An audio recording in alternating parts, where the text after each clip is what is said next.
के इंतखाबात में फ्रीक बनने के मामले पर, इसका बॉयकॉट करने के मामले पर यू टर्न ले लिया है और अदालत को बताया है कि वो अदालती कार्रवाई का हिस्सा हैं। जब इस केस की समाअत शुरू हुई तो पाकिस्तान पीपल्स पार्टी के वकील फारूक एच नाइक रोस्ट्रम पर आए और चीफ जस्टिस ने इस्तफसार किया, क्या आप अदालती कार्रवाई का हिस्सा हैं? क्योंकि अखबारात में तो ये खबरें लगी हैं कि आपने अदालती कार्रवाई का बॉयकॉट कर दिया है। अगर आपने अदालती कार्रवाई का बॉयकॉट कर दिया है तो फिर आप दलाइल कैसे दे सकते हैं? जस्टिस मुनीब अख्तर ने भी यही रिमार्क्स दिए और उन्होंने कहा कि गुज़िश्ता 48 घंटों से जो खबरें चल रही हैं, तो जब एक जानिब आप अदालती कार्रवाई का बॉयकॉट का ऐलान करते हैं, ये एलामिया शाया अखबारात में हुआ है, मीडिया में शाया हुआ है, और उसके बाद आप कैसे दलाइल दे सकते हैं? फारूक एच नाइक की जानिब से और कामरान मुर्तज़ा की जानिब से एक मरतबा फिर बेंच की तश्कील और इसके दायरा इख्तियार पर एतराज़ किया गया और बेंच की जानिब से कहा गया कि आप चूँकि बॉयकॉट से मुतल्लिक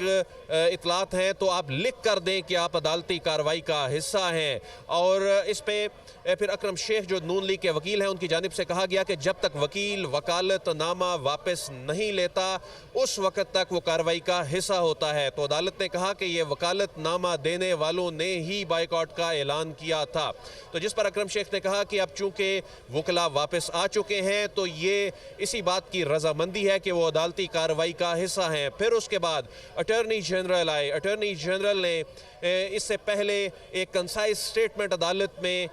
जमा करा दी थी और उसमें उन्होंने बेंच पर एतराज़ कर दिया था कि चीफ जस्टिस ऑफ पाकिस्तान की सरबराही में 3 रुकनी बेंच इस केस को ना सुने। और उसमें उन्होंने कहा था क्योंकि 1 मार्च का जो फैसला है वो 4-3 की अक्सरियत से आया था, तो इस वजह से अब इसके बाद की ये जो प्रोसीडिंग है इसको ना सुना जाए। और उसकी वजह है कि 1 मार्च के जो फैसले में चीफ जस्टिस ऑफ पाकिस्तान और जस्टिस मुनीब अख्तर इस केस में जो अपना माइंड जो है वो सामने ले आ चुके हैं। इससे पहले जस्टिस एजाजुल एहसन पर भी एतराज़ किया गया था। तो ये तीनों जज साहिबान इस केस को ना सुने, लेकिन समाअत में दिलचस्प मरहला उस वक़्त आया जब अदालत ने सीक्वेंस ऑफ इवेंट्स के मुताबिक चलने का कहा कि आप वो ऑर्डर पढ़ें। और जो ऑर्डर 23 मार्च का था और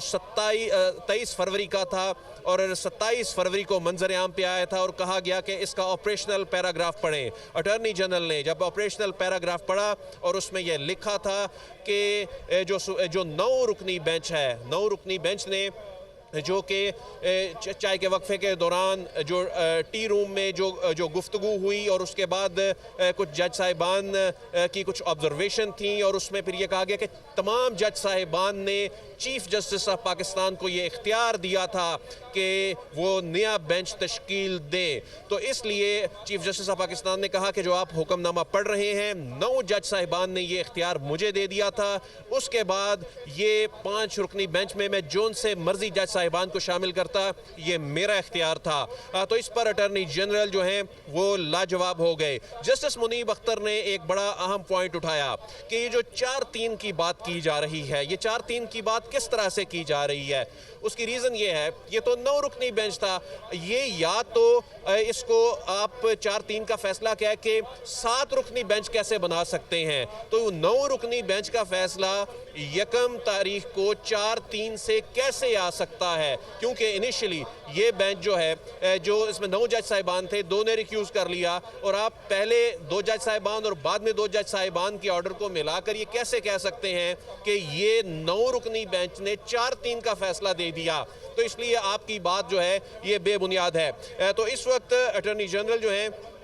वो अपने दलाइल दे रहे हैं। पंजाब और खैबर पख्तूनख्वा में जो इंतखाबात के मामले पे आज जो सेक्रेटरी ख़जाना और सेक्रेटरी दिफा को तलब कर रखा है और अभी तक जो जमातें हैं उनको फरीक नहीं बनाया गया और जमातों ने यू टर्न ले लिया। जो बड़ी सियासी जमातें, इत्तेहादी जमातें हैं, उनकी जानिब से कहा कार्रवाई का हिस्सा बनने का फैसला किया गया है। जो गुज़िश्ता रोज़ भी तहरीरी हुक्मनामा गुज़िश्ता समात का जारी किया गया था उसमें ऐसी कोई बात नहीं लिखी थी,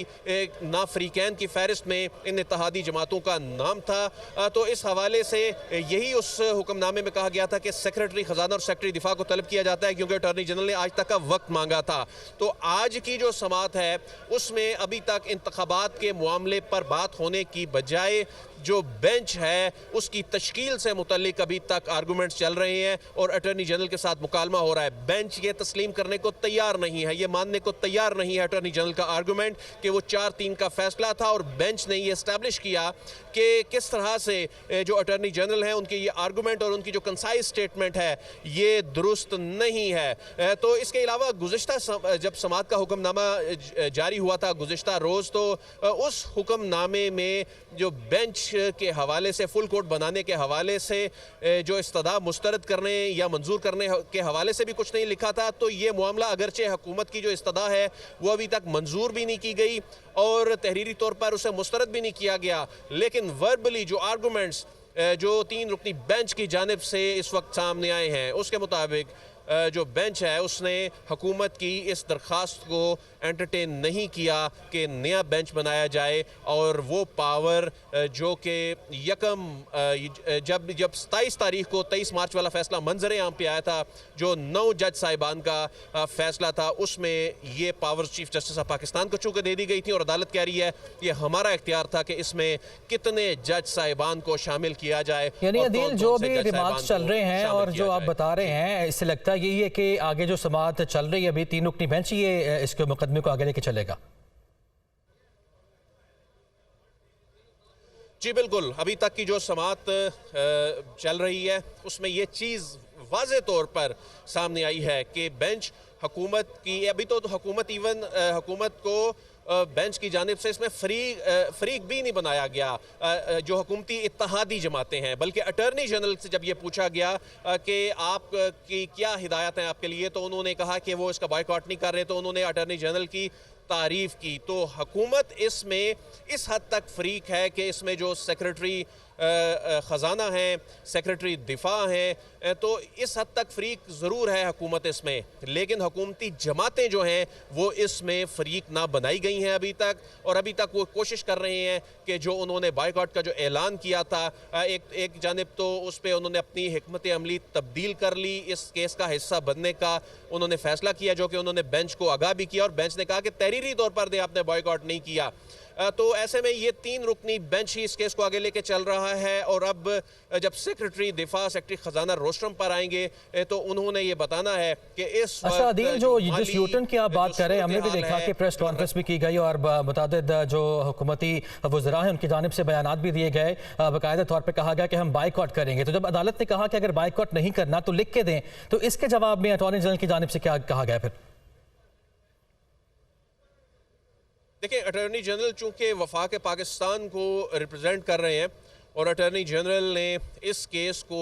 चूँकि इसमें एक मुतफरक दरख्वास्त दायर की है, अटॉर्नी जनरल जो हैं उन्होंने इसको तहरीरी तौर पर नहीं जवाब देना, बल्कि जो फारूक एच नाइक और जो अकरम शेख हैं और कामरान मुर्तज़ा हैं उनकी जानिब से तहरीरी तौर पर यह बताया जाना है। अगरचे अभी तक वो इसमें फरीक नहीं बने, लेकिन वो चूँकि रोस्ट्रम पर आए और उन्होंने एक मरतबा फिर एतराज़ किया तो अदालत ने खरी खरी सुनाई और उन्हें उनका एलामिया याद कराया और मीडिया पे चलने वाली खबरें याद कराई, तो जिस पर वो बुनियादी तौर पे उनके लिए एक सुबकी का बायस था, जिसमें उनको वो यू टर्न वापस लेने के लिए अदालत ने जब कहा कि तहरीरी तौर पर दें, तो जब उनकी टर्न आएगी और अगर अदालत इजाज़त देगी तो वो उनको तहरीरी तौर पर देना होगा या उन्हें एक मरतबा फिर इस बात पर जोर देना होगा कि उन्होंने तो अदालती कार्रवाई का कोई ऑफिशियल तो बाइकआउट किया ही नहीं, कोई ऑफिशियल प्लेटफॉर्म से तो कोई बाइकआउट किया ही नहीं, ये खबरों की हद तक है, जो कि अभी तक उन्होंने यही इस्टेब्लिश किया है। तो ऐसे में अब जो अटॉर्नी जनरल हैं उनकी जो CMA उनकी जानिब से फाइल की गई थी और कहा गया था कि ये जो बेंच पे एतराज़ किया गया था कि ये बेंच ना सुने, अदालत इससे मुतमईन होती नजर